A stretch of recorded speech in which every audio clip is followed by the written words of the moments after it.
Welcome to Alliant International University's podcast on the changing nature of work. This podcast was produced in April 2020 by organizational psychology master's and PhD students mentored by Professor Denise Lopez. The goal of our podcast is to provide listeners with insights about how technology and social trends are transforming work and how leaders can respond constructively to balance employee and business needs. Our fifth episode is entitled Virtual Reality in Training, presented by Angie Mercado, Chloe Nguyen, and Katrine David. Virtual reality can be a powerful tool in training as it provides the opportunity for people to be placed, quote-unquote, in different real-life situations. Angie, Chloe, and Kat will discuss practical implications in virtual reality in training, as well as key considerations in its development and implementation. Hi everyone, my name's Kat and I'm here today with my colleagues Angie and Chloe to talk about virtual reality in training. Hey everyone, this is Angie. Hi everyone, this is Chloe. Pleasure to be here. So Kat, what is VR anyway? How do you do training with it? Yeah, so virtual reality training, often abbreviated as VR, is the digital simulation of lifelike scenarios for training purposes. Trainees enter a 360-degree active learning environment, experiencing sights and sounds that dissolve the barrier between virtual and actual reality.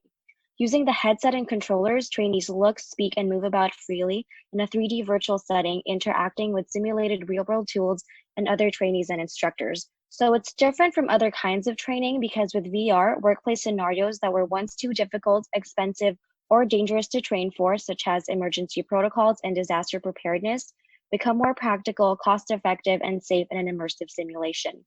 And when combined with story narratives and learning curriculum developed by subject matter experts, the result is that trainees are learning in the best way possible, which is through personal experience, significantly improving learning retention, job performance, team collaboration, workplace safety, and cost. I also think it's really important right now and a game changer in almost every industry, from the military to healthcare, entertainment, gaming, education, fashion, and business, just to name a few. In fact, in a few years, the VR industry is actually expected to have a 120 billion market. Wow, that's really interesting. Yeah, I didn't know that the market was that big. I know, right? Yeah, I also want to mention that now more than ever, virtual reality training can be so useful. With the current pandemic that's affecting all of us, VR training can be a big help to healthcare workers in order to speed up the process of their training. Actually, I read that healthcare is using VR to conduct virtual surgeries where the surgeon can be thousands of miles away, guiding real-world tools through the use of haptic feedback and other sensory input. It's more than just a trend, it's really game-changing. I heard recently that VR can also be used for empathy training. Do you know anything about that? Yes, as we all know, empathy is the ability to share and understand someone else's emotions and is a critical part of meaningful social interactions. Now, I know it sounds kind of weird. Why would we mix virtual reality and empathy? But research actually shows that using VR has been shown to increase people's understanding of one another and motivates positive social behaviors such as donating, volunteering, or cooperating with others. I also think it's important to note that while VR cannot create empathy, it can help facilitate it by demonstrating to employees what it's like to walk in another person's shoes. So for example, at the individual level, according to new Stanford research, people who saw in virtual reality what it would be like to lose their jobs and homes actually developed longer lasting compassion toward the homeless compared to those who explored other media versions of the VR scenario, like just reading about it in text. But how do you think VR training can help organizations? Yeah, so one big advantage is that it can help develop employees into leaders by giving them the opportunity to learn and adapt the soft skill of empathy. Based on the example I mentioned earlier, by virtually working at a front desk or cleaning a guest room, employees were able to develop empathy for their colleagues and hopefully make better decisions in the future. VR can also be used in training to help designers, marketers, and strategists understand their audiences better. So for example, organizations are using VR to help designers understand customers with disabilities to create better products for them. Yeah, now that you mention it, I understand how VR training can help different industries to become more efficient. I have a question though. With all of these advantages, I know there has to be some negatives. What would be some cons to VR training? Great question, Angie. I was actually going to mention that a possible consequence of this is that regularly using advanced technology in the workplace can be expensive, and finding the right VR vendor for a specific type of organization may be challenging. Also, VR training may not be suitable for everyone in the organization. So, for example, it's probably going to be difficult for a 35-year-old caregiver, even if she has a great imagination, to really understand what it's like to be 80 years old, hard of hearing, and suffering from dementia. One possible solution to this would be to appropriate the VR training to your organization's training program and if it's actually necessary. Additionally, using discussion groups after the training can also cement the learning and help employees apply it in their work. Also, making sure that the audience will be receptive and engaged, and that the modality actually fits the content and the goal of the training. So with the current COVID-19 pandemic going on, a lot of Asian Americans have been harassed in public because people fear that Asian Americans are the virus carriers. So what role does VR training or empathy training play in harassment of Asian Americans amid the outbreak? So while VR remains to be new and largely unstudied, Stanford University researchers believe that the perspective-taking aspect of VR could potentially create changes in racial bias and discrimination. In one demo from the interaction lab created by the Stanford University researchers, a user is represented by a Black female avatar who is harassed by a white avatar. When the user reflexively lifts their arms in self-defense, the hands feature Black skin. This can be applied to the current situation where a user can be represented by an Asian American person, and the user will experience or witness different forms of harassment that Asian Americans are facing in the current outbreak. Quick question, how is VR training going to help with discrimination and harassment? Research has shown that VR can have a short-term impact on attitudes and behaviors. For example, in 2014, a group of researchers conducted multiple experiments and found that participants who interacted with their VR versions, but in a different skin color, scored high on empathy tests. Another study found that white women who were represented by dark-skinned avatars imitated the movements of other Black avatars as opposed to white ones, when that wasn't the case in the control group. From these studies, it seems that our empathy increases when participants are assigned a different race virtually. These kinds of empathy training do not necessarily make people unbiased, but rather make them aware of their own biases and behaviors.